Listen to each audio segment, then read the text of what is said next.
Hello, welcome to Decorex Discussions. Thanks for joining us today. We are here in this session to discuss wellness in design. We have some lovely panelists to talk about this, and I'll just introduce them very briefly. We have Irene Gunter from Gunter & Co. We have Joa Studholme from Farrow and Ball. And we have Clara Ewart from Kitesgrove. Hi. Okay, so wellness and design is a very broad subject, and in these very strange times that we're living in, maybe Clara will hit you with the big question now of coronavirus and how has it changed everything?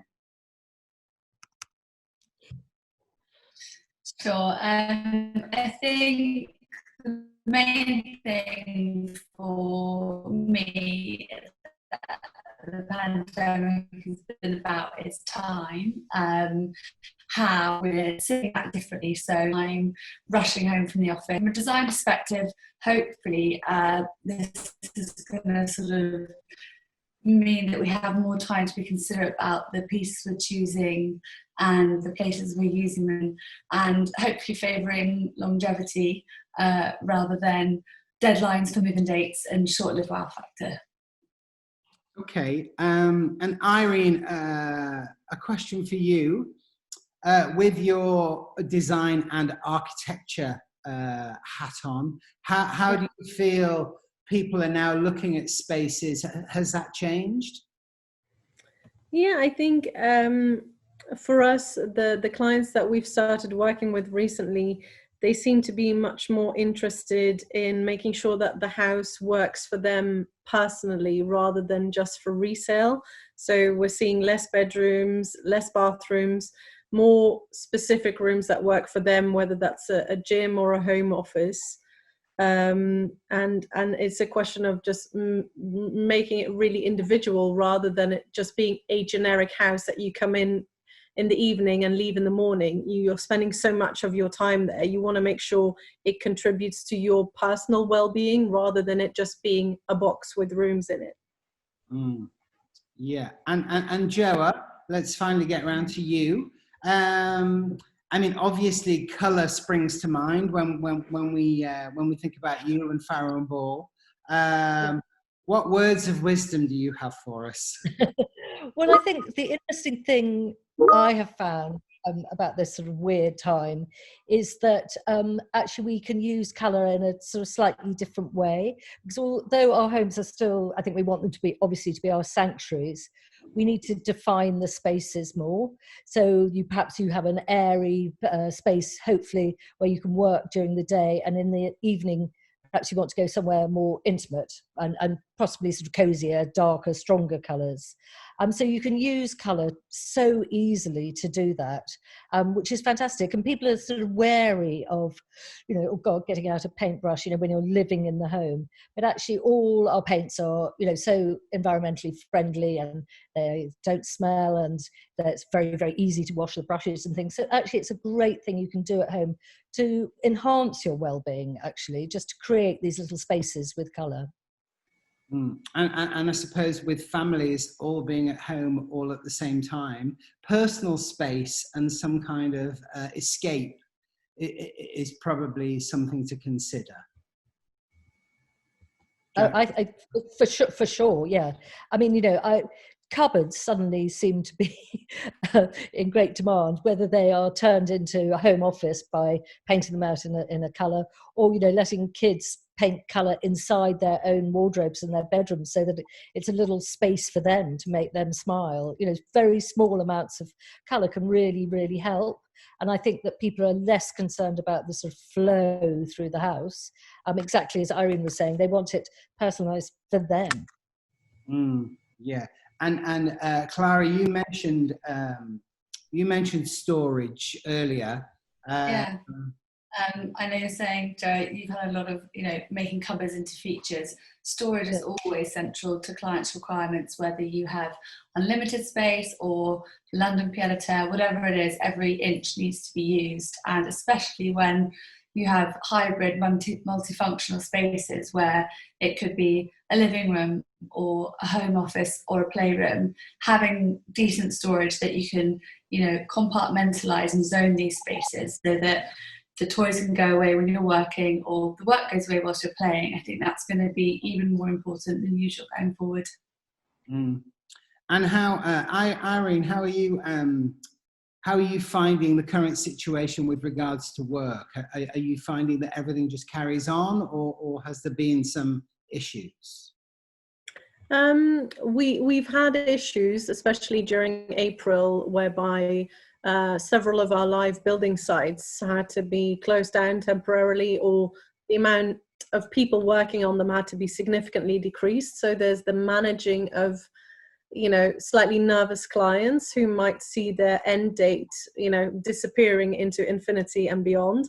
And then there's the question of dealing, with suppliers and trying to be understanding to the challenges they face, and not withholding orders because someone is slightly uncertain about their lead time, because obviously everyone is, but at the same time, trying to give our clients as much certainty as possible, especially when we've got issues whereby suppliers, sometimes unfortunately businesses do have to close, and we have to try and protect our customers from that side of things. So there's been some very boring insurance and financial measures that we've had to implement to look after them. But now things seem to be very much getting back into the swing of things. People seem to be very excited to be able to go back into showrooms and seeing and touching and feeling things, which is what our job is all about. So I think it's very much an optimistic kind of turn of events in the last few weeks from our point of view. And do you think because of supply issues and things like that, have you had to be a bit more flexible with regards to which products you specify, or has it made you look for different products that you can find locally? Or yeah, for sure. We've one of our projects had several tiles from Spain and Italy, and that was during the time when no one was even driving anything across Europe other than essential food and medication. So we called around, and some of the lovely British suppliers turned out to have quite a lot of stock that they were keen to get rid of, and some of them were doing their own shipping. Sometimes we had to send a courier to literally pick up the tiles from the storage, so a little bit more logistical work than we'd probably be used to in a normal month. But at the end of the day, it's something that we see. We're grateful for our clients for being loyal to us, and we want to do the right thing for them to get them to be able to move into their home as soon as they can. So it was just a bit of a handful, but we're past it now, so all good.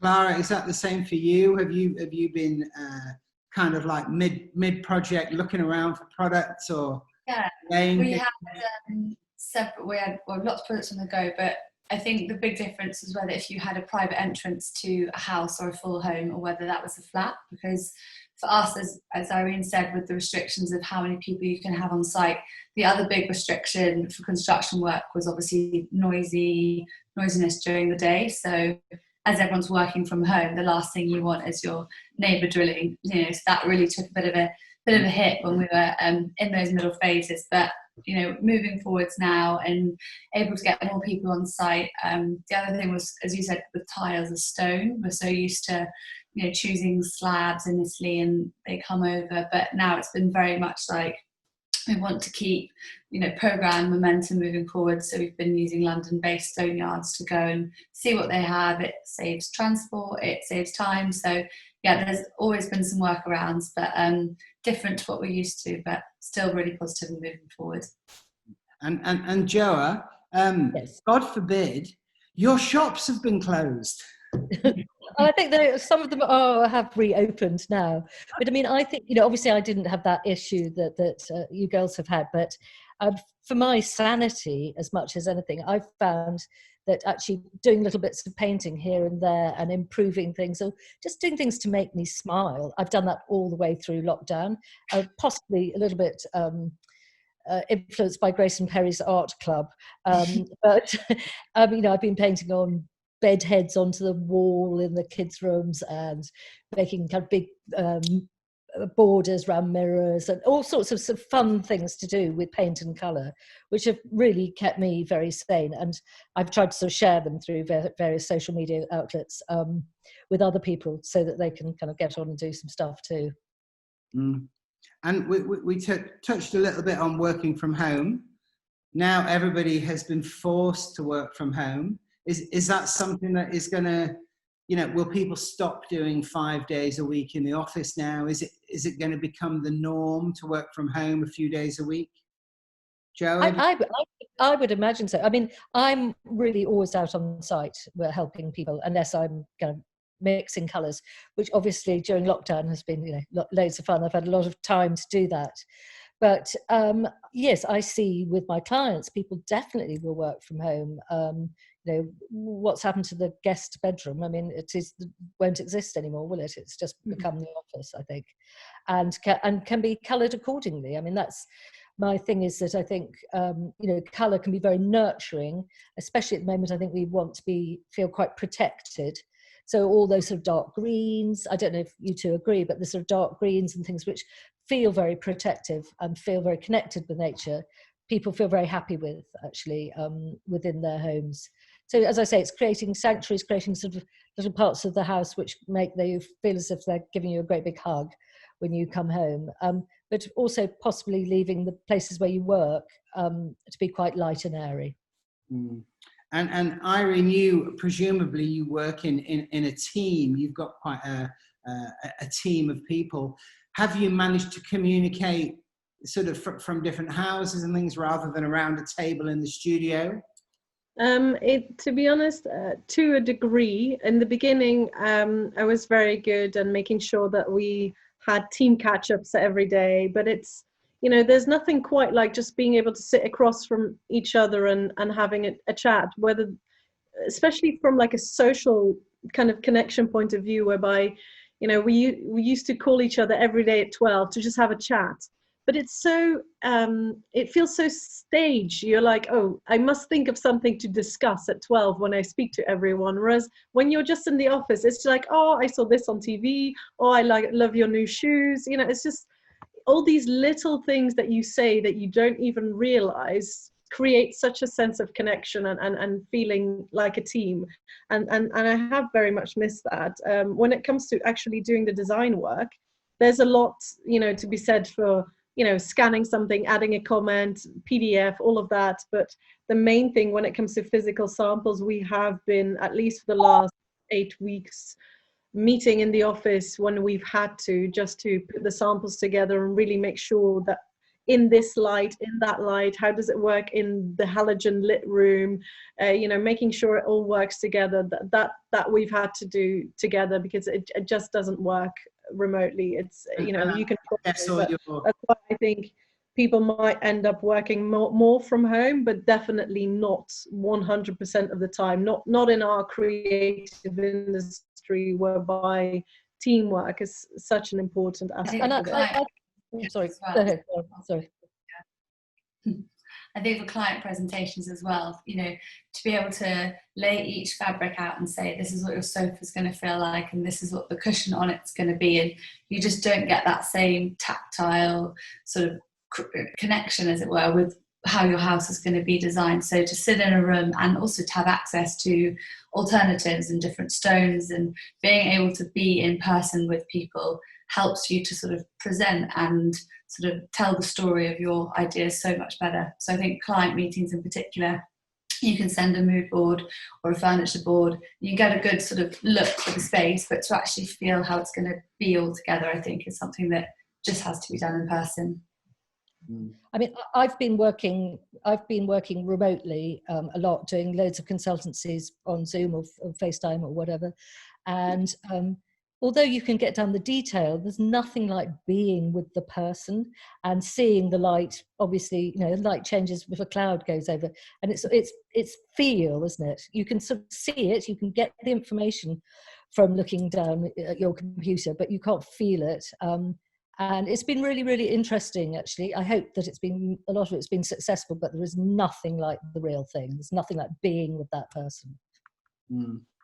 I think also being able to read your client's reaction as well. You can sense if someone's not quite sure of the direction you're going in, and like preempting who's going to speak. If you're not in the same room, you don't have that same physical sort of relationship to sort of gauge how things, how things are being received. So with a bit of a longer term view on this, and again staying with working from home, how Irene, maybe we go with you. How will your clients now be asking you to create offices and things? Will they be building things in the garden or lofts, or will it become a separate space, like a given space? Well, I was thinking about this earlier, actually, whereby usually when clients and us in collaboration with them, when we look at designing a floor plan for a house, it's very much about making the shapes of the room work. It's about making the circulation work. Whereas now that I've spent so much time at home, I've been changing the way the rooms are set out based on the view that I have.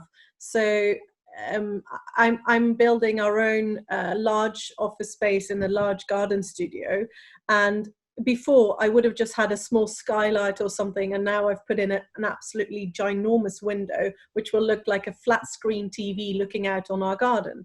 I think being able to really understand how does it feel to work from home much more long term, the connection with nature when you have a beautiful green view to look at is to me much more important than the bedroom having a great view, because you spend your time sleeping. So I think people are going to be a bit more mindful of, rather than having this conceptual idea of what is a home office like, they'll have experienced the good and bad of it, and they'll be able to make a much more informed balance of decisions, saying, no, I want to sacrifice the view in my utility and have it as a home office instead, because I can see my garden or I can see the tree across the road. I think having that connection with nature, there's been much more of a tendency towards biophilic design. And like Joa said, if green colors are incredibly important, and when you have the benefit of a natural view with natural daylight, I think much more of my designs will be tied around that and making that a much stronger feature in the house.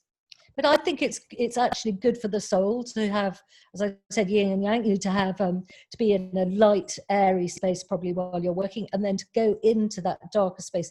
It does, it helps you finish the day. It helps you wind down to go into a darker space in the evening. So I'm with you 100%. I think it's this ghastly time is actually throwing up lots of really interesting things, particularly probably the death of open plan.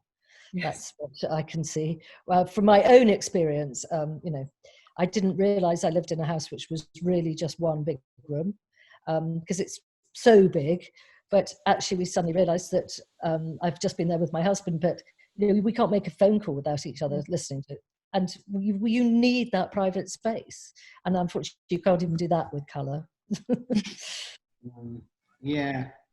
I suppose then for the interior designers, spending all this time at home really makes you look at the way that you live and that your clients live in a different way. Would you say that was true, Clara?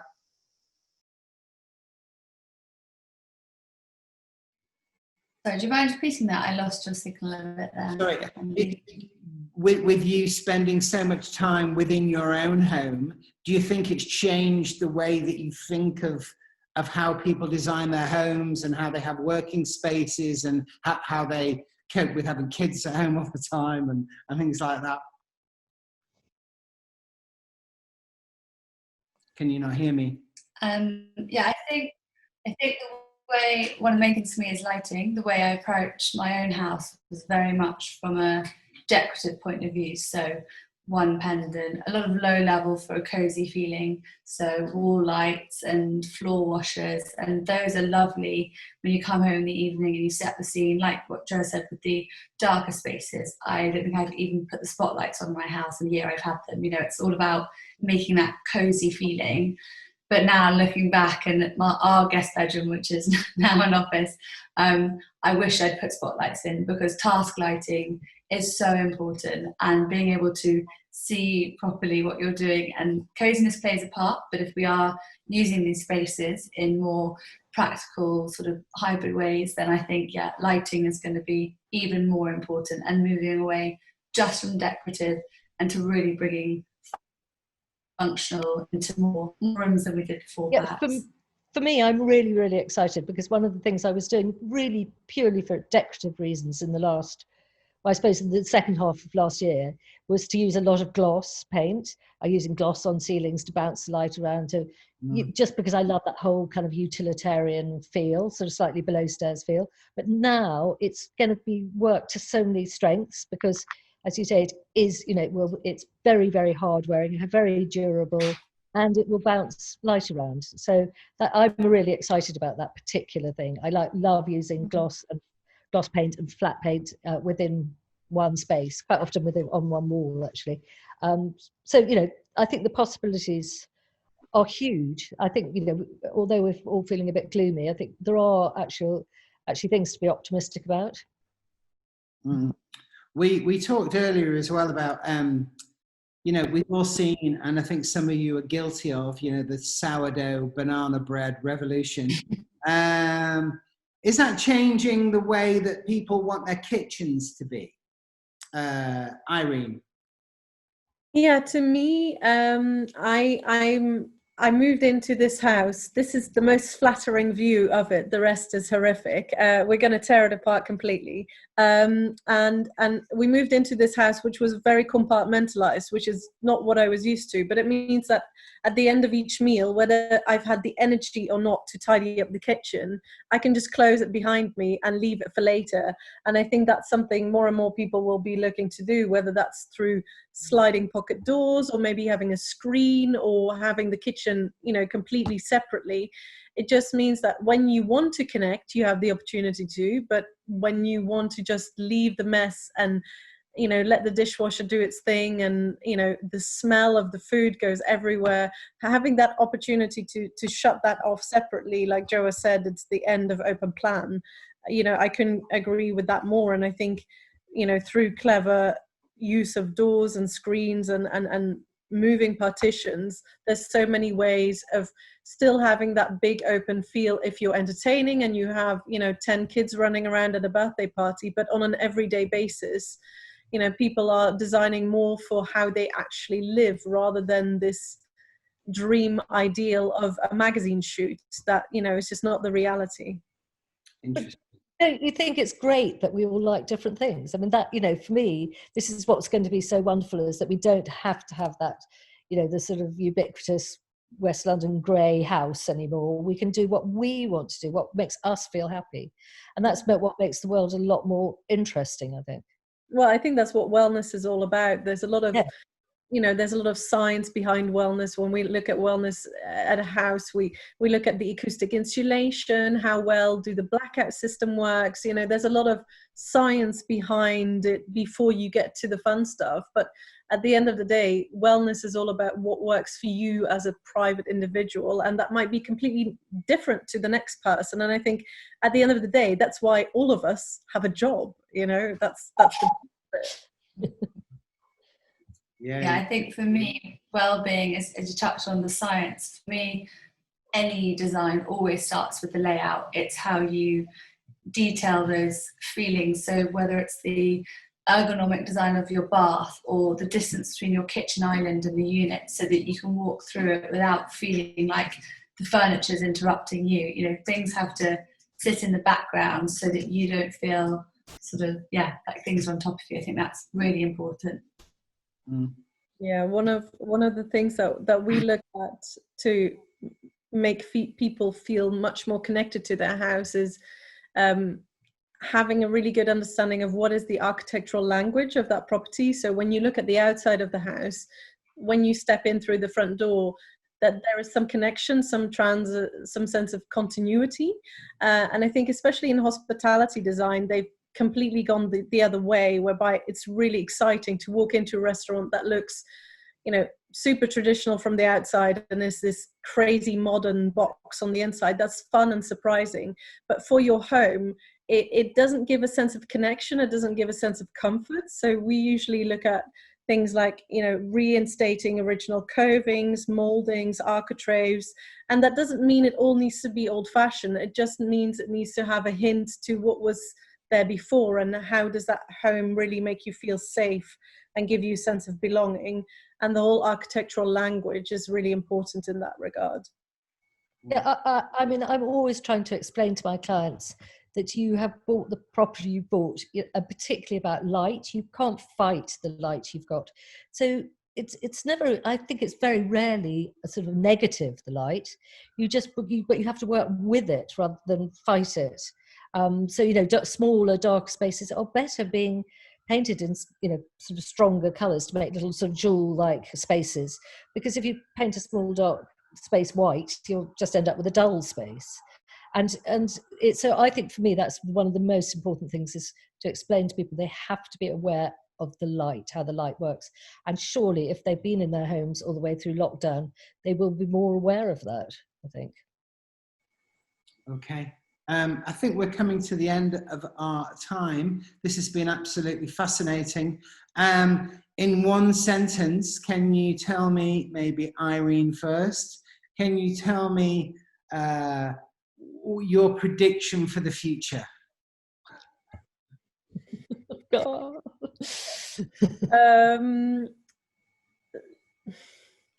More connection with nature, less driven on future sales. Clara? I think considerate specifying, less focus on meeting deadlines and focusing on sort of what's important from a home perspective. Clara? And I think from a colour perspective, I think that we want quite hushed tones, things which are slightly nostalgic. I mean, I think there's an old Farrow colour called Dead Salmon, which to me sort of sums up everything about what's going on at the moment, because it's very connected with nature, but it does feel like it's giving you a hug, and it feels quite nostalgic as well.